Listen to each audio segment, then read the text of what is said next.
परमेश्वर का मैं धन्यवाद करता हूँ आज के सुंदर समय के लिए।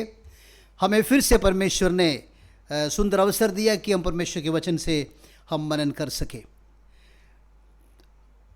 पिछले दिनों में हम कुलिसियों की पत्री से सीख रहे थे। कुलिसियों की कलीसिया में एपफ्रास ने सुसमाचार सुनाया और पौलुस के द्वारा एपफ्रास मसीह में आए थे। पर एपफ्रास के द्वारा जो वचन सुनाया गया, कुलिसी कलीसिया के वहाँ के लोगों ने यीशु को ग्रहण किया और ये बात को सुनकर पौलुस को बहुत अच्छा लगा। और यहाँ तक पौलुस ने सुना कि वहाँ के विश्वासी विश्वास में बढ़ते जा रहे हैं और प्रेम में बढ़ते जा रहे हैं। और ये दोनों बात के लिए बहुत हृदय से धन्यवाद करते हुए पौलुस जब घुटने में प्रार्थना के लिए बैठते हैं तो परमेश्वर के लोगों के लिए, खास तौर पर कुलिसी विश्वासियों के लिए दिल से धन्यवाद भी करते हैं और साथ ही साथ उस कलीसिया के लिए प्रार्थना करते हैं कि ये कलीसिया आगे उन्नति की ओर बढ़ते जाए। पिछले दिनों में जब हम मनन कर रहे थे, पौलुस ने किन किन बातों के लिए प्रार्थना किया कुलिसी विश्वासियों के लिए, ये बात हमने जिक्र किया था। उसमें 5 पॉइंट था जो मैंने आपको सिखाया था। मैं एक बार आपको बताने की कोशिश करता हूं। पौलुस ने प्रार्थना किया कि खुदा के कलीसिया को आत्मिक ज्ञान और समझ से वो परिपूर्ण हो जाए। और दूसरी बात ये प्रार्थना किया, तुम्हारा चाल चलन प्रभु के योग्य हो। और तीसरी बात ये प्रार्थना किया, हर प्रकार के भले कामों को का फल लग जाए। और चौथे प्रार्थना विषय था, उसकी महिमा की शक्ति के अनुसार सब प्रकार के सामर्थ के बलवंत होते जाए, पवित्र आत्मा में बलवंत होते जाए। चौथा प्रार्थना ये था, पांचवा प्रार्थना ये था कि यहाँ तक कि आनंद के साथ हर प्रकार से धीरज और सहनशीलता रखे। ये 5 प्रार्थना कलीसिया के लिए पौलुस ने किया। सो परमेश्वर का धन्यवाद हो। वो जो प्रार्थना जब से शुरू कर दिया, धन्यवाद से एक बड़ा भरा हुआ दिल के साथ उसने प्रार्थना शुरुआत किया। और प्रार्थना का विषय 5 प्रार्थना उन्होंने कलीसिया के लिए किया। और उसके बाद देखिए 12 वचन, कुलुसी पहला अध्याय का 12 वचन लिखा है। इस पर मैं पढ़ना चाहता हूँ। और पिता का धन्यवाद करते रहो जिसने हमें इस योग्य बनाया कि ज्योति में पवित्र लोगों के साथ मिरास में सहभागी हो। 13 वचन, उसी ने हमें अंधकार के वश से छुड़ाकर अपने प्रिय पुत्र के राज्य में प्रवेश कराया, जिसमें हमें छुटकारा अर्थात पापों की क्षमा प्राप्त हो गई है। 12 और 13 वचन से आज हम मनन कर रहे हैं। 12 और 13 वचन में जो पौलुस के प्रार्थना का जो अंतिम समय परमेश्वर का धन्यवाद कुछ बातों के लिए कर रहे हैं। देखिए, प्रार्थना की शुरुआत में भी धन्यवाद, प्रार्थना के अंत में भी धन्यवाद। और जो 12 और 13 वचन हमने पढ़ा है कि उसमें कुछ पॉइंट लिखा है। पहली बात 13 वचन में लिखा है कि परमेश्वर पिता का धन्यवाद करते हैं कि पिता ने कलीसिया के लोगों को अपना पुत्र यीशु के राज्य में लेकर आया। जब यहाँ पर लिखा है यीशु का राज्य, जब परमेश्वर का राज्य के बारे में कहते हैं तो याद रखना, परमेश्वर राजा है, उसका राज्य है। उसी प्रकार शैतान भी अपना राज्य स्थापना करने की कोशिश में है। बहुत सारे लोगों को अपने राज्य में ले आते हैं और कोशिश करते हैं उनको नरक में लेके जाए। परंतु प्रभु यीशु मसीह का राज्य में जब यीशु मसीह उनको ले आते हैं, उनको स्वर्ग की तरफ ले जाते हैं। शैतान का राज्य भी है, परमेश्वर का राज्य भी है। पर पौलुस कहता है, मैं परमेश्वर का धन्यवाद करता हूं, पिता परमेश्वर ने अपने पुत्र के राज्य में विश्वासियों को लेकर आया। सचमुच हम पहले शैतान के राज्य में थे, शत्रु के वश में थे, अंधकार में थे, परंतु परमेश्वर ने अपने अनुग्रह के द्वारा हमें लेकर आया है। दूसरी बात वहां लिखा है, अंधकार की अधीनता में हम थे परंतु हमें ज्योति में लेकर आया। अंधकार भी है, ज्योति भी है। जब तक मसीह जीवन में नहीं आया तब तक हम अंधकार में थे, अंधकार के कामों में थे। अलग अलग प्रकार के पापों में थे, परंतु यीशु मसीह ने हमें अंधकार से निकाला और ज्योति में लेकर आया। और उस वचन में यह भी लिखा है, और हमें अंधकार से निकालकर ज्योति में ले आकर पवित्र लोगों के साथ हमें सहभागी बना दिया।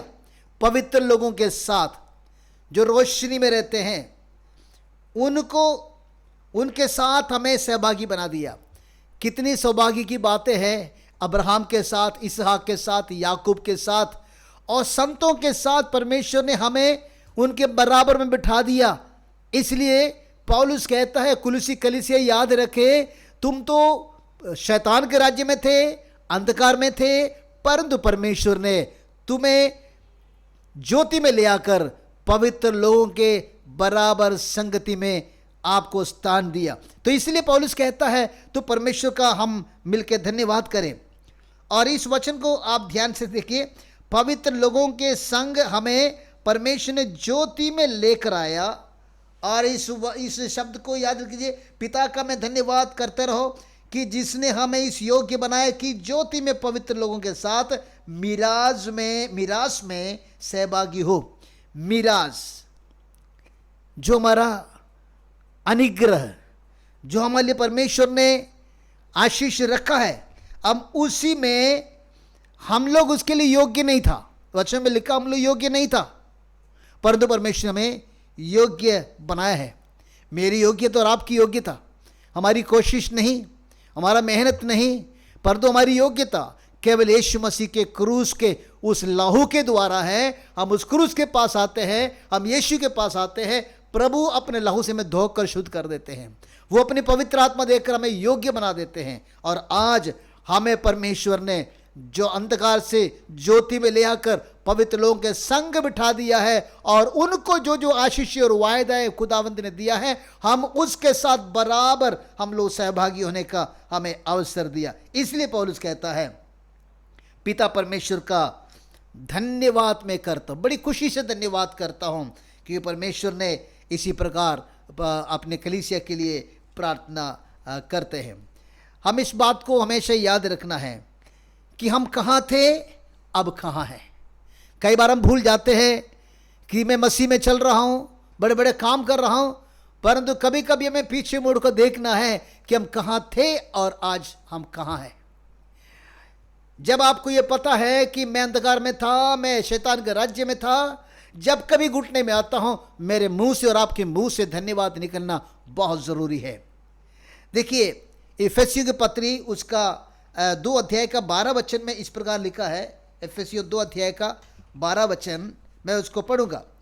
लिखा है, तुम लोग उस समय मसीह से अलग था, हम मसीह से अलग थे और इज़राइल के प्रजा के पद से अलग किए हुए लोग थे। हम इस्राएल के लोगों के साथ हमारा कोई वास्ता नहीं था। आगे लिखा है, प्रतिज्ञा की वाचाओं के भागी ना थे।